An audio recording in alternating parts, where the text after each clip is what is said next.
کہ وہ اسلام کو نہیں جانتے ہیں، یہاں تک کہ اللہ کے نبی صلی اللہ علیہ وسلم اس دنیا سے گزرتے ہیں تو لاکھوں کی تعداد میں مسلمان اسلام قبول کر چکے تھے۔ اللہ کے نبی صلی اللہ علیہ وسلم کی وفات کے بعد ہی بہت سارے فتنے پیدا ہوئے، کچھ لوگوں نے زکوٰۃ دینے سے انکار کر دیا، کچھ لوگ نبوت کا دعویٰ کرنے لگ گئے، لیکن اس فتنہ کو حضرت ابو بکر صدیق رضی اللہ تعالیٰ عنہ نے اپنی چالاکی سے اور اپنی ہمت سے ختم کرنے کی کوشش کی۔ پھر اس کے بعد ہم دیکھتے ہیں کہ سن 35 ہجری میں ایسے حالات پیدا ہو گئے مسلمانوں کے لیے کہ صحابہ کے بیچ اختلافات ہوئے اور بہت سارے فرقے پیدا ہو گئے، یہاں تک کہ ایسا لگنے لگا تھا کہ اسلام کی اشاعت مانت پر جائے گی، اسلام کمزور پر جائے گا۔ لیکن ہم دیکھتے ہیں کہ خلافت بنو امیہ میں اور خلافت بنو عباسیہ میں بہت ساری کمیوں کے باوجود اسلام پھلتا اور پھولتا رہا۔ پھر اس کے بعد کے ادوار میں اگر بالکل بعد میں آ جائیں تو سن 656 میں تاتاری جب بغداد پر حملہ کرتے ہیں تو تاتاریوں نے بغداد کی اینٹ سے اینٹ بجا دی تھی، 18 لاکھ مسلمانوں کو تہہ تیغ کیا تھا، اور سمندر کا پانی مسلمانوں کے خون سے بالکل ریڈ ہو گیا تھا۔ اس وقت مسلمان ایسے سراسیمہ ہو گئے تھے کہ ایک تاتاری عورت بھی راستے سے گزرتے ہوئے کسی مسلمان کو دیکھتی تو کہتی کہ یہیں پر انتظار کرو، میں تلوار لے کر گھر سے آتی ہوں۔ وہ جاتی، تلوار لے کر گھر سے آتی اور اس مسلمان کا سر قلم کرتی تھی اور وہ سہما ہوا وہیں پر انتظار کرتا ہوتا۔ یہ حالات کو پہنچ چکے تھے مسلمان، لیکن انہی مسلمانوں نے جب ان تاتاریوں کی غلامی اختیار کی تو ان تاتاریوں نے اپنے غلاموں کے دین کو اپنایا۔ کیوں اپنایا؟ اس لیے کہ ان کے اندر اخلاق تھا، ان کے اندر اسلامی طریقہ تھا، ان کے اندر اسلام پر چلنے کا جذبہ تھا۔ یہاں تک کہ کچھ ہی سالوں کے بعد، صرف 64 سال کے بعد 720 میں خلافت عثمانیہ عمل میں آتی ہے، اور یہ خلافت 1341 ہجری تک چلتی رہتی ہے، یہاں تک کہ یہود و نصارہ کی ملی بھگت سے مصطفیٰ کمال اتاترک خلافت عثمانیہ کو ختم کرنے میں کامیاب ہو جاتا ہے، اور اس وقت مسلمانوں کے نام و نشان کو، اسلام کے نام و نشان کو مٹانے کی کوشش کرتا ہے۔ لیکن کیا اسلام مٹ گیا؟ کیا اسلام کے ماننے والے ختم ہو گئے؟ قطعاً نہیں۔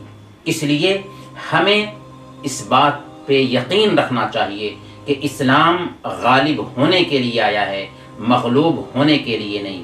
اللہ فرماتا ہے یریدون لیطفئوا نور اللہ بافواہہم واللہ متم نورہ ولو کرہ الکافرون هو الذی ارسل رسولہ بالہدی ودین الحق لیظہرہ علی الدین کلہ ولو کرہ المشرکون۔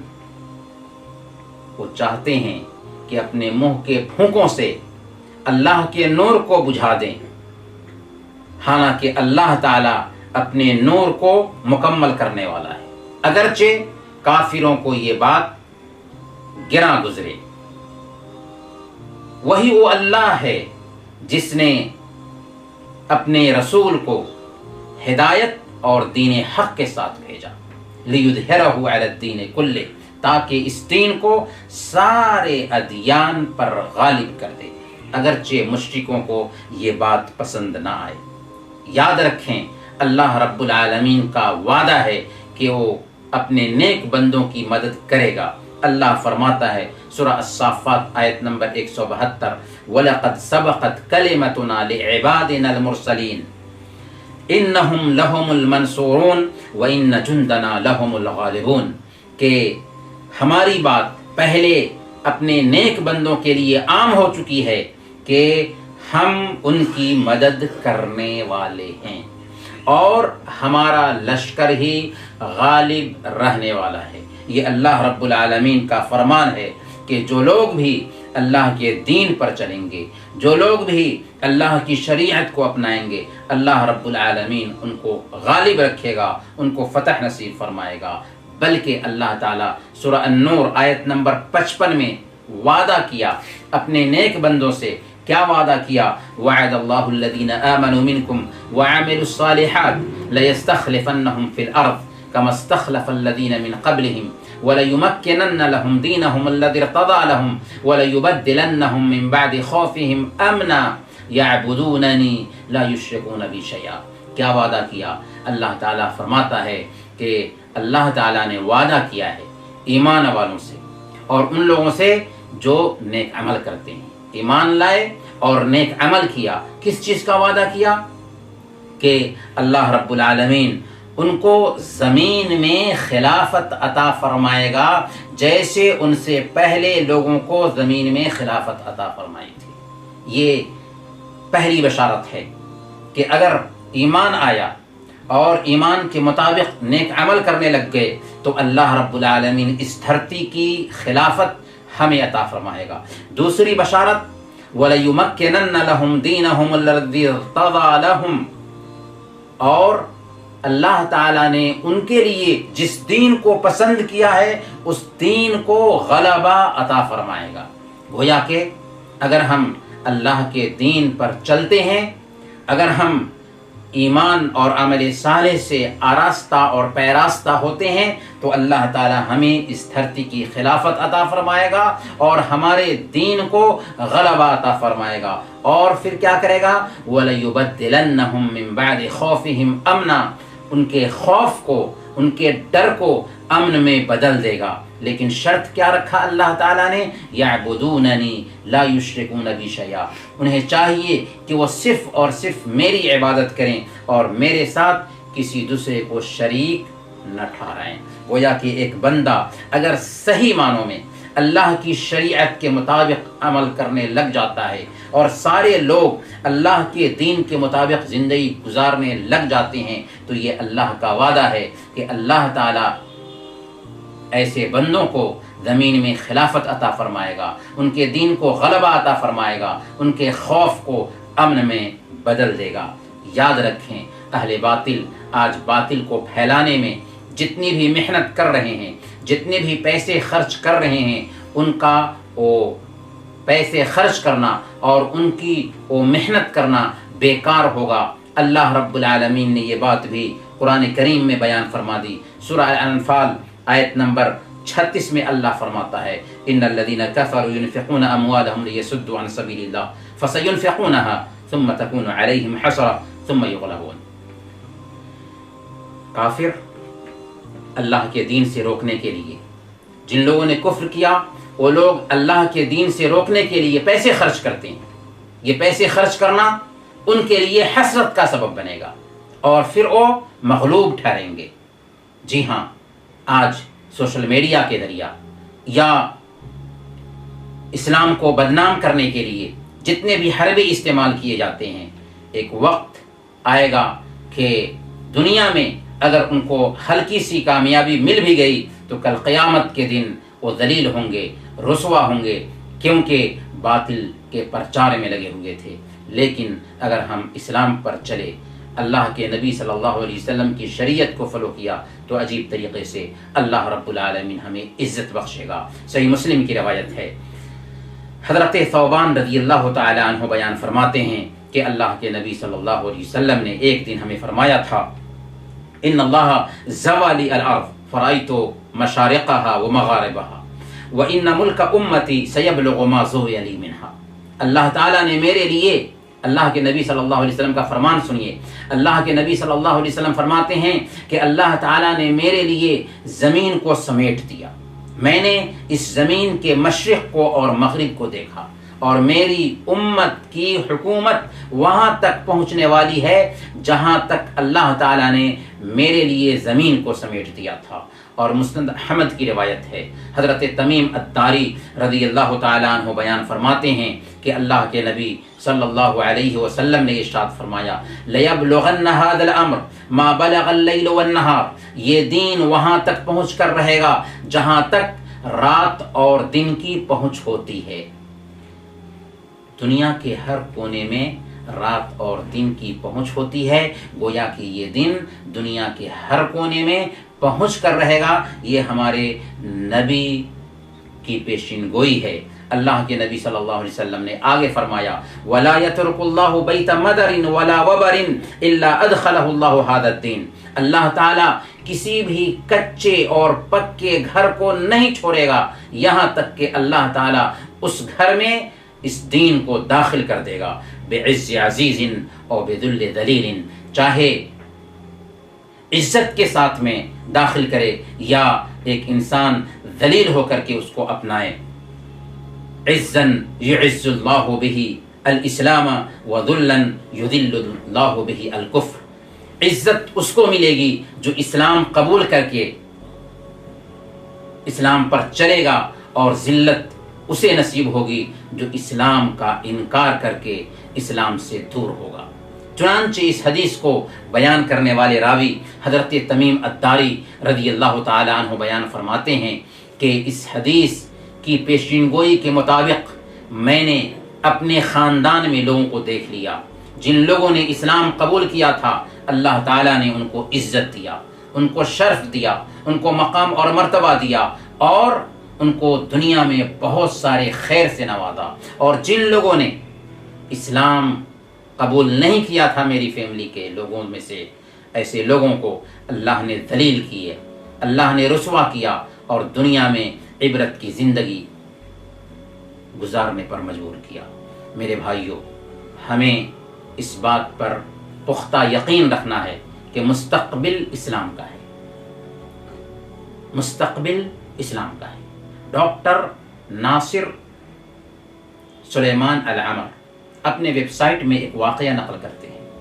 انہوں نے کہا کہ چند دعات افریقہ گئے دعوت کا کام کرنے کے لیے، تو ان کو پتہ چلا کہ اس علاقے میں کام کرنا ہے دعوت کا، تو فلاں جگہ پر کسی ذمہ دار سے اجازت لینی ہوگی۔ چنانچہ وہ دعات اس ذمہ دار سے اجازت نامہ حاصل کرنے کے لیے جب گئے تو ذمہ دار نے کہا کہ کل ہو کر کے تم آنا، اجازت مل جائے گی۔ چنانچہ کل ہو کر کے جب دعات اس ذمہ دار کے پاس گئے تو ذمہ دار نے اجازت نامہ بھی دیا اور اس کے ساتھ ساتھ ایک چیک بھی دیا۔ دعات نے پوچھا کہ اجازت نامہ تو ہمیں مل گیا ہے لیکن یہ چیک کیسا ہے؟ تو اس ذمہ دار نے کہا کہ مجھے یقین ہے کہ مستقبل اسلام کا ہے، اس لیے میں چاہتا ہوں کہ میرا بھی حصہ اسلام کے پھیلنے میں ذرا لگ جائے۔ ایک غیر مسلم عیسائی ہے لیکن اس کو یقین ہے کہ مستقبل اسلام کا ہے، فیوچر اسلام کا ہے، لیکن آج بہت سارے مسلمان ہیں جو اپنے اسلام کے حوالے سے مایوسی کا شکار ہوتے ہیں۔ یاد رکھیں، اسلام کے بارے میں ڈرنے کی ضرورت نہیں ہے۔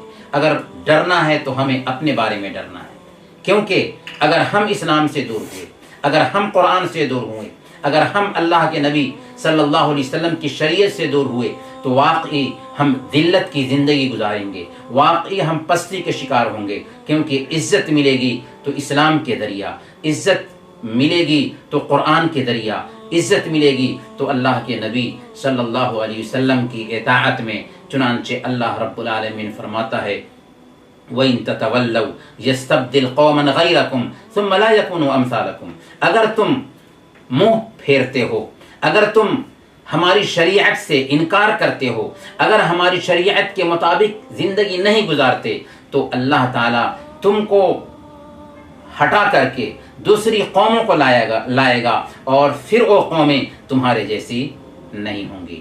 اس لیے ہمیں اپنے آپ کا جائزہ لینا ہے۔ آج ہمارے جو حالات خراب ہیں، آج ہم جو مایوسی کا شکار ہو رہے ہیں، صرف ہمارے عمل اور ہمارے کرتوت کا نتیجہ ہے۔ اسی لیے مسند احمد کی روایت کے مطابق اللہ کے نبی صلی اللہ علیہ وسلم نے بیان فرمایا ایک زمانہ آئے گا کہ دوسری قومیں تمہارے اوپر ایسے ہی ٹوٹ پڑیں گی جیسے کھانے والے دسترخوان پر ٹوٹ پڑتے ہیں۔